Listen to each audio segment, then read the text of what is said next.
Hello everyone, I'm Matt, and we're back with some more reality check. A lot's going on. There's been 50 odd earthquakes out at Area 51. We've got war.gov now have UFOs on there. So a lot's been going on in this the UFO space at the moment. Let's take a look what Ross has got to say.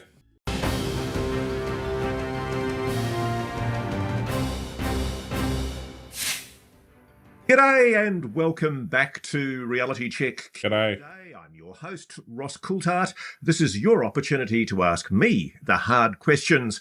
And here to expose me to the blowtorch is my friend and colleague, Megan Medic. G'day, Megan. How are you? Ross, fantastic. How about yourself? Very well, thank you very much. We're living in interesting times. President Obama has just said to Stephen Colbert that there's no aliens and no UFOs. Let's pack up and go home. I rather suspect that President Obama's comments will not age well. Yeah. I don't think he gives a crap, but, you know, who knows? Well, at this point, you don't even have a suitcase to pack up in. You are too deep in it. We are not going home. I will get to the first question. This is from Frank on X, but it's also from everybody else on email, Instagram, you name it. Frank wants to know, what's the deal with this alleged meeting with religious leaders telling them to prepare for disclosure and how to explain it to their followers? Is there any truth to this? I have seen quite a few posts recently. Thanks in advance and God bless. Religious leaders, I mean, prepare your flock for the truth. They're just going to say, it's demons, it's angels, it's jinn, it's whatever religion, whatever your superstitions are for each religion, no doubt. I rather suspect from what I'm hearing in the last few hours that there's now beginning to be a big walk back by at least some of the people who claim to have participated in what was originally spun as some kind of semi-official briefing of pastors about impending White House announcement. It's nothing of the sort. That's clearly the case.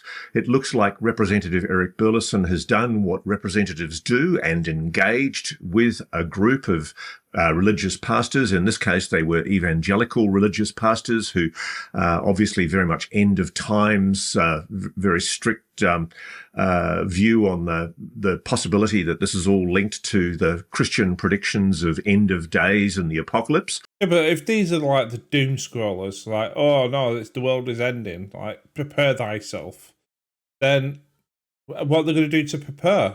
And why would those particular people be chosen?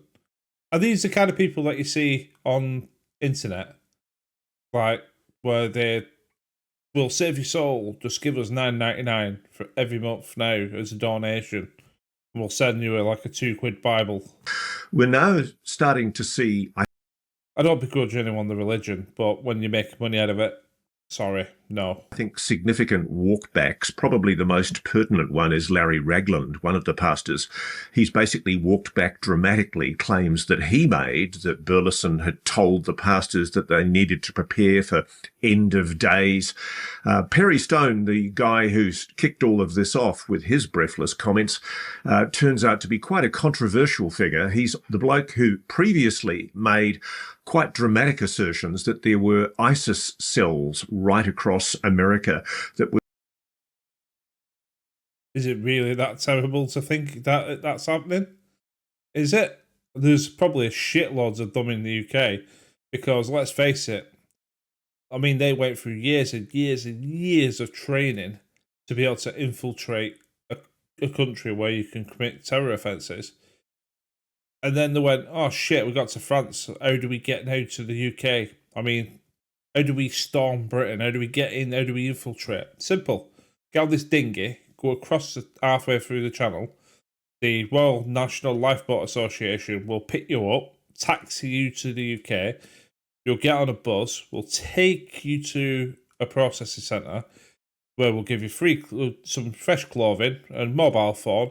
We'll then put you in a nice swanky hotel and we'll put you up in there free of charge. You'll have on-site nurses, on-site dentists, and also you could probably go and do some illegal jobs delivering like food and stuff and, you know, getting a bit of money for that. Don't pay taxes on it though, that's fine. And at the same time, we'll provide you with 3 square meals a day, and you can have all you can eat, and it'll be a buffet style every day. That's what we get. Storing weapons. And this, of course, was disputed by the FBI, and it's never been proven. Okay, Ross, we would like to get your reaction to a News Nation exclusive story. The parents of Chandra Levy, she was a DC intern who unfortunately went missing. They told News Nation exclusively that they think her disappearance may have been tied to something to do with having knowledge of UFO information. Let's hear a piece of what they said.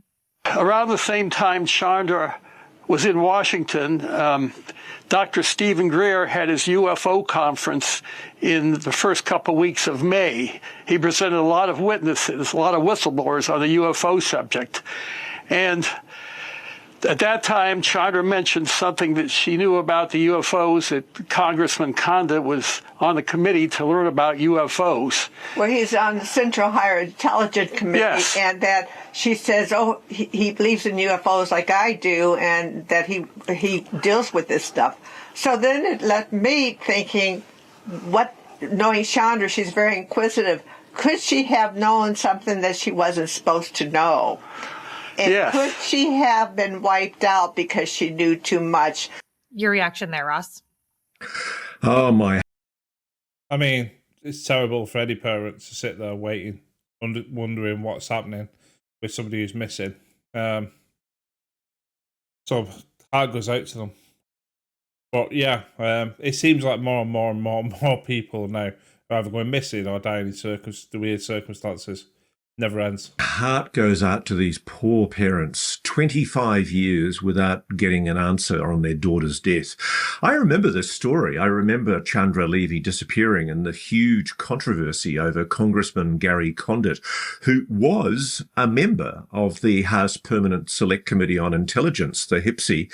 And apparently, I'm told by people on the HPSI that it does discuss UAPs, and it has been presented with evidence by a whole host of witnesses in the last few years, almost all of which it's chosen to ignore for its own selective reasons. But yeah, I'm concerned that the parents are saying they believe there is a UFO connection. Hearing what I hear there about what they've told Jesse, I'm sorry, I fear it's speculative. They don't really have the evidence to back what they're saying. I sincerely hope it gets investigated. The tragedy about this case, as with, frankly, the Amy Eskridge case, the Huntsville female scientist who died in weird circumstances a few years ago, the original investigation was seriously flawed. Fair enough. I mean, I love Ross, but it doesn't half go on with his answers. Yeah, I mean, I always think, though, if the deep state are that good at covering up the UFO topic, and then someone comes out and goes, I know something that I shouldn't, and then they go missing, I can't imagine where that they would turn up, or the bodies would turn up. Like, if you're dealing with a deep state of operatives who go out and then, basically unalive people for the algorithm, then I can't imagine that they would just then leave you in a national park to be found a year later.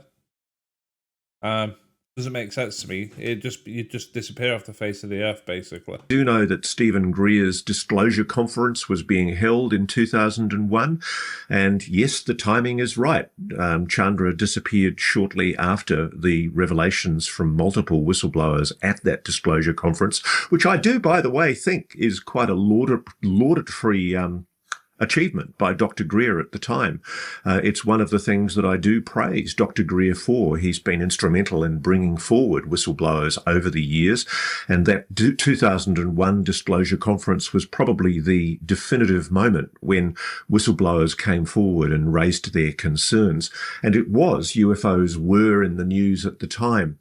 It's just not clear, though. We just don't really have enough evidence to say that there is a connection, and I guess the parents, as much as my heart goes out to them, they don't really have a definitive piece of evidence that shows that Chandra's death was in any way linked to what Congressman Gary Condit, was being told in his capacity as a member of the very high-profile and secret House Permanent Select Committee on Intelligence. It's more likely that, I don't want to say it, but, this getting involved with high-level officials, affairs and stuff like that, and it doesn't end well, maybe. Okay, Russ, we have a two-parter here. Michael Salas, he posted on X, the Aliens.gov website is estimated to go live sometime in May, according to the following analysis of technical data. This supports statements by Donald Trump et al. That the official UFO disclosure is coming very soon. Question on this from Ben Potts. Ross, with aliens.gov coming and new UAP files expected, what would you personally count as real disclosure and not another controlled dump? What specific evidence or names, programs, locations, or chain of custody would prove this is genuine transparency? Yeah, having looked at the initial videos and photographs in the files, it's interesting. But it's probably nothing that we've not seen before, if I'm honest. I know it's the first batch, but is it to wet the whistle and then some more interesting things will come? Or is that going to be what we're in for? Just sort of, just these things have been classified as unexplained. That's the first thing you see on the war.gov UFO site with the 17 pages of documents. It says there these are ones that are classified as are not being identified, so they're unresolved. But if you know for a fact that NHI exists, maybe they've already said that's definitely NHI, and it's not unexplained because you've explained it. I don't know. Okay, well, I'm hearing stories about the Aliens.gov website aside from what I'm being asked about here. I'm told it may even go up as early as at the time we're recording this, which is towards the end of the week of Friday, 8th of May. And I'm told it may, in fact, be going up on Friday, the 8th of May. So I hope I'm proved right. What is interesting is that I think this first emerged on Stephen Dina's UAP Unidentified Alien podcast. He's at UAP Podcast 850. And he attributed to a source who had contacted him that when you looked at the data on the aliens.gov website, the metadata behind it, there were mismatched SSL certificates, the certificates that are basically used in the setup of that website. And it, interestingly enough, had validity not before March 14th, 2026, and not after June 12th, 2026. And it suggested also very strongly that it had VIP server access. It used what's called WordPress VIP, which is a structured content publishing that is consistent with what governments use to post time-limited data up on a website. And so it's beginning to look like the aliens.gov website is going to be used as a drop point for any of this UAP data. Have they walked that back then? Are they not using that anymore? Because it's not live. I've just checked. It's not live. But they are using war.gov. There's kind of contrary views going around at the moment. I honestly don't know what to think. What I'm being told is that the process of disclosure of whatever it is that's being disclosed or planned for disclosure is being held very tightly. It's being run out of the office of Marco Rubio in his capacity as the acting national security advisor. I'm told that, depressingly, the Pentagon and the intelligence community are having a huge input into what the public is going to be allowed to know. Don't bother them. Do not bother them. And that's not a lot at all. There are already bleak prognostications from, how does one say this, depressives like Dr. Sean Kirkpatrick, the former boss of Arrow, who suggests there's going to be a big fat nothing. There are more indications from President Trump himself that there are going to be revelations in these disclosures. That we see some interesting things, some beautiful files, beautiful, grainy videos that you can't make head nor tail of. It'd be beautiful. I mean, I've started looking. It's like some people go, that's interesting. I just look at it and go, yeah, nothing we haven't seen before. There are going to be documents that are going to be, quote, interesting. And when I say documents, I mean videos and imagery as well. But then you have... I mean, one of them is a picture, of a rendering of a picture, and it's like, I wouldn't even bother putting that in there, to be honest. President Obama, who's told Stephen Colbert on the 5th of May that he actually doesn't think there's going to be any revelations. Well, no, he's actually said he doesn't believe there are aliens, and he's very skeptical about the claim that there is aliens, little green men being hidden somewhere by the US government, because he claims it would have been photographed by somebody in a selfie. I was actually quite disappointed by President Obama's flippant and dismissive remarks to Colbert, because I've been told by multiple reliable sources that President Obama, after his presidency, sought and received a briefing on UAPs, and he was given one. I'm not quite sure what that briefing entailed. I'm not sure that the full extent of what is known by the US government was given to the president. I'm pretty sure it wasn't. But I think it's extraordinarily naive for a president of the United States to assert that it's very hard to keep secrets inside the US government. One of the best kept secrets inside the US government is the drone program, about which I know a lot, and I know a great deal from my Australian sources about the extent of President Obama's involvement in covert drone operations over Pakistan and other territories in which we were purportedly not operating drone kill missions. It's interesting that a president of the United States would make the assertion that secrets cannot be kept, because believe me, they can. And probably the best example of that is the Manhattan Project, where I think 20 to 40,000 people during World War II worked on the secret development of the atomic bomb, and it was largely kept secret and only eventually compromised because of traitors like Fuchs and others. In the sense of the other part of the question, I think, was what kind of disclosure would I want to see?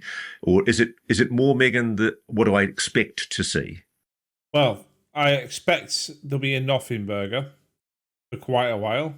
And I think disclosure would have to be catastrophic. It'd have to be whistleblowers. There'd have to be someone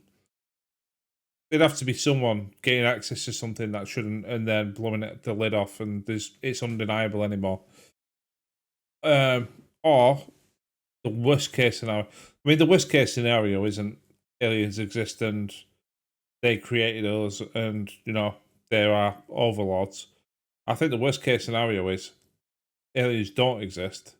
It's all just made up. It's all just been disinformation for the last 70 years to cover up for clandestine black projects. Different aircraft and whatever, like the Blackbird and others, like the F-117 fighter. And we are alone, and there's no evidence of anything out there. I think Carl Sagan said that. Either aliens exist or nothing does, and both are equally terrifying possibilities. No, what specific evidence and names, programs, locations would you want to see to prove that this is genuine transparency? Well, this is why I think this is all a big pile of steaming bullshit, frankly, because I think the House Permanent Select Committee on Intelligence and the Senate Permanent Select Committee on Intelligence, the HIPSI and the SSCI, they have both been given very detailed data in the last 3 or 4 years by witnesses, including David Grush and Jake Barber, that details times, dates, names, locations, places. And frankly, the fact that neither of these two committees, with the responsibility for oversight of the Intelligence Committee, have scratched themselves and got up off their sedans and actually done anything to properly investigate this issue indicates to me that there is a lassitude and unwillingness, or perhaps a pusillanimous fear of upsetting the intelligence He swallowed a dictionary today, hasn't he? Establishment inside the Congress. And then I say a sentence like, bloody hell, he swallowed a dictionary, hasn't he? That means that they're not going to do anything about it. It's one of the reasons why I'm intensely sceptical that we are going to see anything revelatory in any drop coming from POTUS. I think President Trump similarly is also in thrall to the national security establishment and somewhat intimidated by the powers and the capacities of the intelligence community. And I don't think he has any intention whatsoever of revealing the existence of the legacy retrieval and reverse engineering program. I think Ross knows what he's doing there. One thing that you got to do with President Trump, poke him. Say, he doesn't have the balls to go and disclose any of this stuff. And they go, right, I don't have the balls doing that. Bullsh, there it is. There it is. There's a body. Probably wheel it out in the what's it called, White House. Seth Rogen there, like that, wheeling it out in a wheelchair. Seth Rogen? What was Seth Rogen? Joe Rogan. Bloody hell. What I think is Seth Rogen wheeling out an alien. absolutely essential for disclosure is what David Grush and other witnesses have told certain select committees in confidence, and that is the names, dates, times, locations, and places of different installations where both non-human technology and non-human biologics are being stored. If the government's resolved, as I suspect is the case, that it's a national security concern to reveal the extent of the retrieval and reverse engineering program, then that's very depressing, but it doesn't stop them from revealing knowledge of non-human intelligence. And so at the very least, I would like to see a disclosure from the US government of the existence of its knowledge of non-human intelligence. Will we ever see it? Will we ever see it? Do you know what's a sad thing? People, I mean, if disclosure is genuine, as in like NHI is genuine, US government, other governments maybe have got absolute proof. They've got bodies, they've got technology, they've got craft, whatever it is, and they could basically get the news media in there and say, right, come on in, we're going to show it you today, here's the proof. Imagine how many people over the years, like Stanton Friedman's, or like multiple people over the years, the chap who's just recently died, who used to be on Ancient Aliens, all these people that have gone the entire lives searching for the truth and died before they had any sort of form of disclosure. It's a sad realization, really. If you pin your whole life on this sort of stuff. Me, I find it really interesting. Do I want all this to be true? Absolutely. Am I pinning my entire life on it? No. Because this is something that for 45 years I've been on the planet, it's just been interesting, and the needle's changed quite a lot now where it's being talked about in Congress and mainstream media, but still not there. This day and age, it's utterly implausible for a president of the United States like Obama to be coming out and scoffing with, I think, completely unjustifiable, dismissive ridicule the notion that the United States might have indeed recovered both non-human technology and biologics. I think we're far past that now, and I don't think Americans are going to buy this kind of evasive nonsense when people like former presidents, like President Obama, have solicited and received security briefings, and they're not telling the American public the truth about what they really know. I'm not buying it. And I'm sad, frankly, that a former president like President Obama has elected not to tell the full story to the American public when given the opportunity to do so. And I just hope that President Trump does what he promises and what he's so far failed to achieve with both the JFK files and the Epstein files. Third time lucky, Mr. President. You have an opportunity to reveal to the American public the biggest story in human history. If there was ever an opportunity to make your stamp as a president who is willing to expose the deep state, as you call it, the dark state, the operations of a national security and intelligence complex that have essentially operated without congressional oversight for much of the last 70, 80 years, running a covert UAP, non-human intelligence technology and biologics retrieval program, and a reverse engineering program. Well, this is your chance, sir. I think the American public are well past having any patience with being lied to. There is a momentum here. There is an impetus. It's time, Mr. President. Well said, Ross. Well said. All right, this is from Deadrock on X. Has Ross heard any further info on the supposed earthquakes at Area 51? I don't think they're actually at Area 51, though. I think they've been around the area, like, in some cases, quite a distance. But because Area 51's mentioned, it's like, oh, it's Area 51. This is a really interesting question because actually when I first saw the reports about the earthquakes, I thought that the frequency of earthquakes, I think it was 17 fairly shallow earthquakes in and around the Nevada test range. I thought immediately this has got to be suspicious. And then there was a guy from the US National Geological Survey Service who came out and said that the extent, the frequency of the earthquakes is not in and of itself unusual, and that part of Nevada, that whole area in the middle of America, is actually quite seismically unstable. Kind of funny, really, when you consider what they've probably got buried in the caves there. What is unusual, I'm told, is the shallowness of these earthquakes. They've apparently been relatively shallow compared with normal seismic disturbances in that area.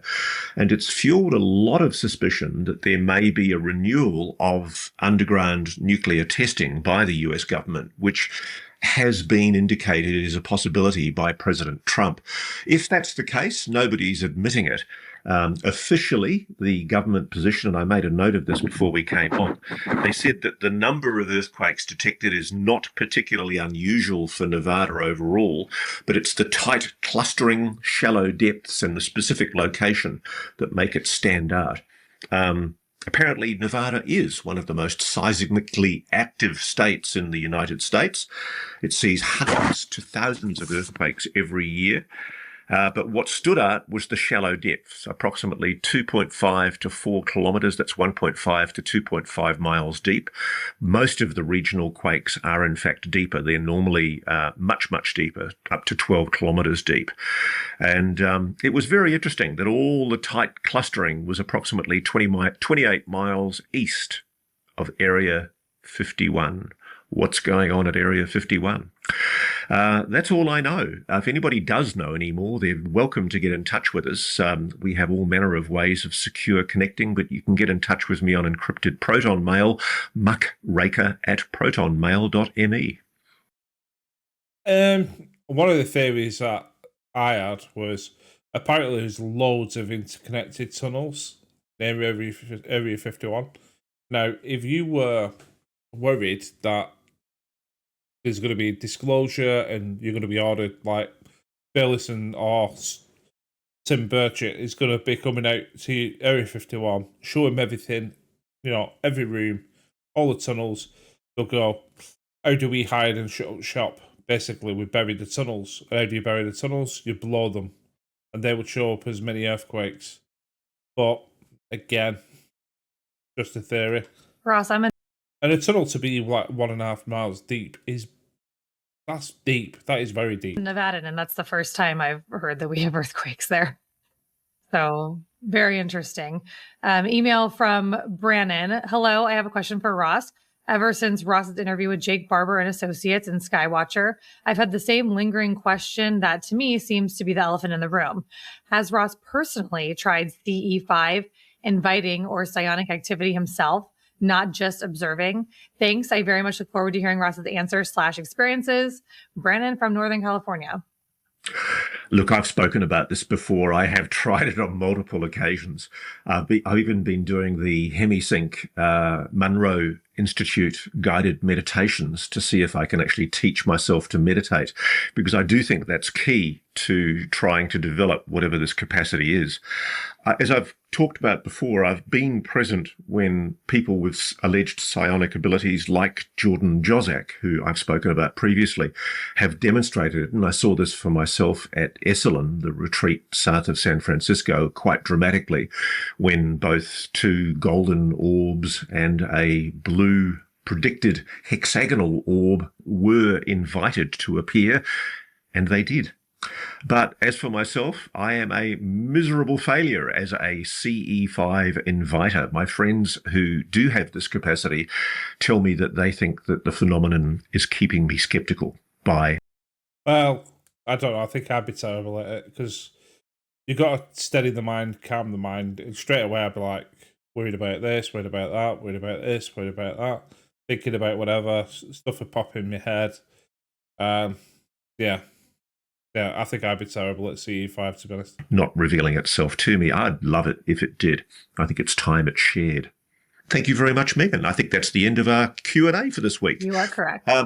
By the way, we are all on good podcasts like Audible and Spotify, and you can send your questions to us at realitycheck@newsnationnow.com. We love your questions. We love trying to answer them. They put us on the back foot. They're good fun, and Megan loves applying the blowtorch to me about them. Thank you very much, Megan. Thanks, Ross. Yeah, I figured the UAP files on the war.gov's website. So I think he said they were going to drop imminently on the 8th. It's now the 10th. So I think what he meant as aliens.gov or alien.gov is now turned out to be war.gov/UFO. Those domains were still registered though, so I wonder if they're still going to be used for something, or whether they're building something big on aliens.gov, like dumping a hell of a lot more, and then all they're doing at the moment is just teasing us with a few things on the war.gov site. Who knows? Yeah, UFO earthquakes at Area 51. It's around Area 51, but the geologist is saying they're not unusual, but the depth is unusual. What do we do in atomic testing again? Why would you need to Well, I don't get is why would you need to test atomic weapons? You've got atom bombs. These things are tried and tested. So why would you need to drop more and test more? It just doesn't make sense to me. Anyway, that's all for this one. Do me a favour, hit that subscribe button, like, comment. I don't usually like saying that, but it does help out. So I'm trying to get myself to, I think it's 800 subs now, which doesn't sound like a lot to some channels out there, but it's big for me. So yeah, if you would, that'd be massive. Anyway, you take care, and I'll see you on the next one. Cheers.